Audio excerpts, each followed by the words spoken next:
In today's video, I'm going to be breaking down my top 5 growth stocks in Canada as of right now, which is basically the middle of 2021. So let's get down, let's check these out. These are probably going to be growth stocks for a while anyways.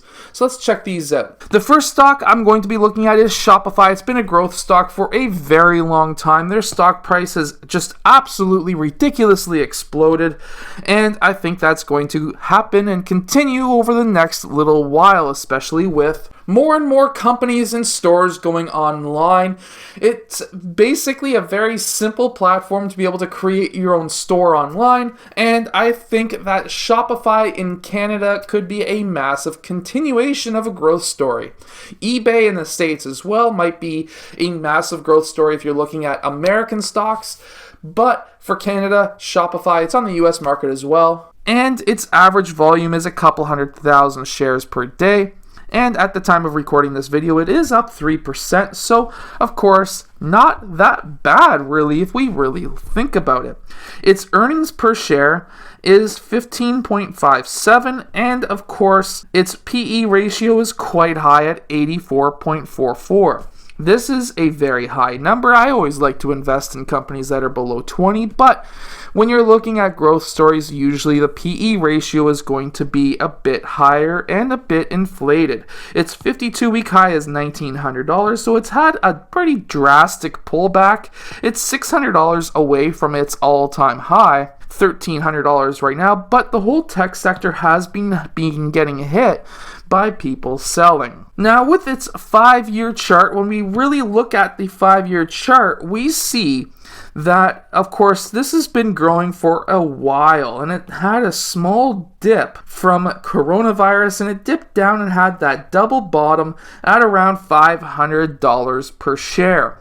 It has since exploded higher, and then it had that all-time high of $1,900 a share not that long ago. However, what does this really show us? Well, if we really zoom in, now this is a 5-year chart, so it's not going to be exactly perfectly accurate, but we did have that roughly that double bottom here that did explode it higher. Now, the issue that I see here is we have a couple of jumps here. We have one big massive jump here. Now, my question is, what happens right here? Will we get 2 more little lumps? Now, this is not scientific. This is not something that they teach in school, but every single time, I've seen this happen about 3 times and once with Apple. And every time that I see one big jump and then it's basically trading sideways, one of 2 things really happens. When this happened with Apple, I seen it trade sideways for a very long time. The other companies, I can't remember their names now, they went down. What I like to call this is the middle finger, and I've actually heard somebody else, I think maybe Kramer or something, talk about this as well. And basically what happens is if it's trading within a range and then it has a massive spike, and then it trades within a range again for a couple of months, this is essentially a middle finger, and it gives you hope, and then it goes nowhere or down. So keep that in mind. I've only seen that happen a couple of times, so I can't say if that's going to continue to happen. But when we really look at the state of the economy in Canada, Ontario still in lockdown, this is going to be a growth stock for probably a while. And as we can see for the financials of this company, we can see that it's had revenue growth for a while. Of course, 2020 was absolutely massive, and it was the first year that it had positive earnings, which is something that everyone should be very happy for, especially if you've been investing in it for a while. But this is going to only continue more. Whether you're a conspiracy theorist or not, this is a growth story. If you're not a conspiracy theorist, you have to see that the future is online and more companies are going to be going online.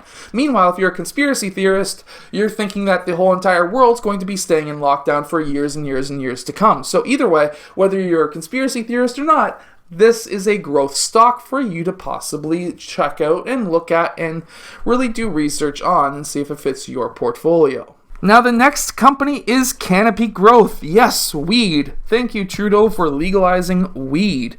Now, Actually, that's the ticker anyways. So from there, basically it's a weed company. It's a huge weed company. It's probably one of the biggest in the world. And of course, some of the bigger people in the world have teamed up with Canopy Growth. They have Snoop Dogg. Now that's hilarious. They also have Martha Stewart, which is actually kind of interesting why she would even sign.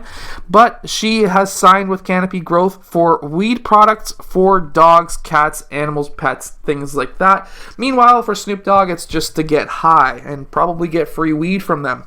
So from there, average volume is pretty high, 1.1 million shares traded per day. No dividend, but its PE ratio is unknown because, of course, they are still burning cash like there's no tomorrow, or basically burning so much cash that it's the same amount of cash as Snoop Dogg smokes weed. But anyways, we have, I hope that joke gets through, but its earnings date is coming up on June 1st. When we go forward and look at the actual chart, we can see that, of course, the whole Canadian legalization happened right there. We then seen that the Canadian market wasn't as big as they once thought, but they continued to sign big names and, of course, look like they had a bright future. And then, of course, there was a lot of negativity. They weren't hitting earnings. There wasn't enough people buying weed in Canada, things like that. And, of course, the U.S. administration, Biden, they want to legalize weed. Remember that little jump that we had back here and right here? Yeah, that's what's happening again, of course, here. And because of that, we have that spike. Now, this spike is much bigger than the previous spikes that we seen when Canada was talking about legalizing weed. And because of that, I personally think that when they finally do legalize weed, it's going to absolutely go stupid high. I think it's going to reach its all-time high and then go even higher, but that's my own thoughts. Remember to do your own research before you go in and believe any random person on the internet. And this is why I say this. They have had solid revenue growth. However, they have had massive earnings negativity. Yes, they're burning $1 billion in cash every year. That's a lot of money. Now, why is this? Well, they probably have to pay off a lot of the publicity that they're getting. And of course, they are obviously expanding their business because they want to be the number one weed manufacturer in the entire world. And what market is that going to be? The United States. They are getting ready for the U.S. legalization, and that is why most likely that you see massive negative earnings. I personally think that some of these weed companies are going to be essentially like the next Amazon that just continue to skyrocket higher and higher and higher.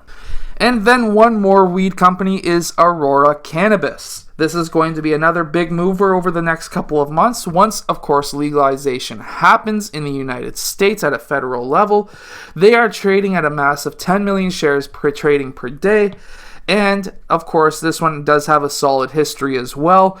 But when we want to look at things like the 52-week range of $20, it's far off from that. Its earnings date was recent as well. So you can go check out their earnings. They had that massive bump. I was so happy to invest here, sell here, kept some shares and sat here. But, of course, it had its double bottom, which was a massive double bottom.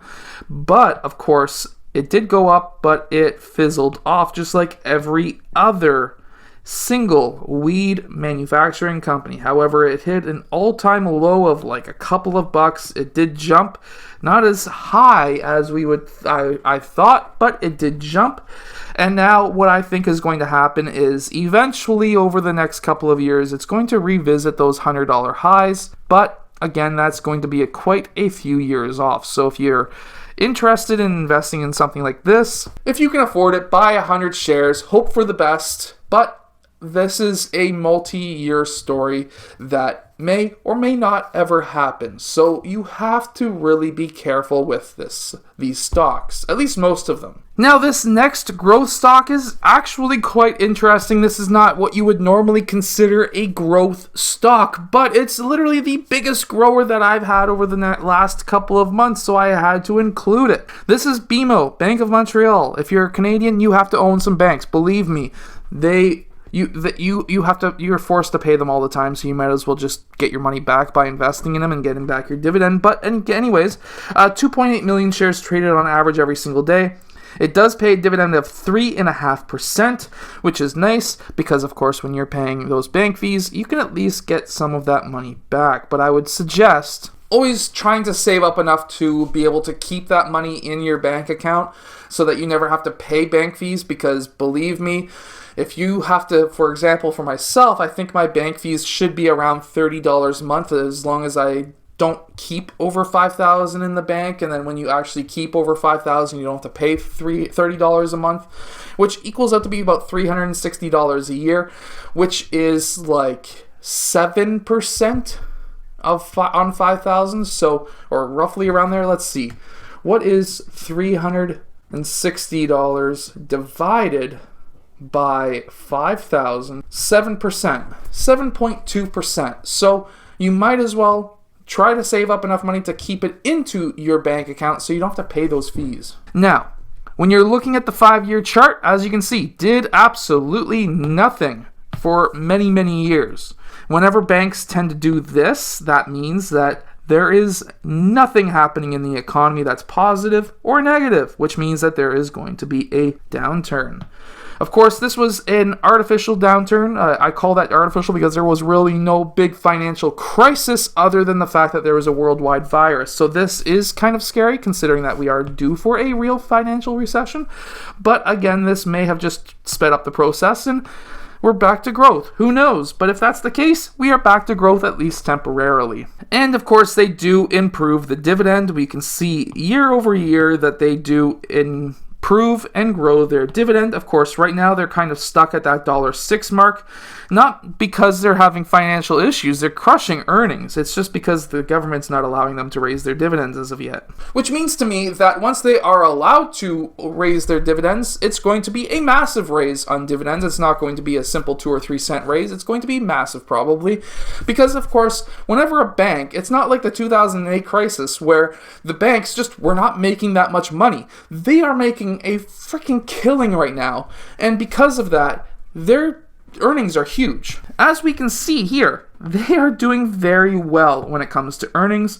Their revenue did shrink slightly in 2020, and same as their earnings, but for them to have that kind of a revenue stream and an earnings stream, and that kind of a beat on earnings, I'm going to tell you right now, their dividend growth is going to be massive. Another one, and the last one, is CIBC. Of course, 4.4%. I think their dividend's going to grow massively as well.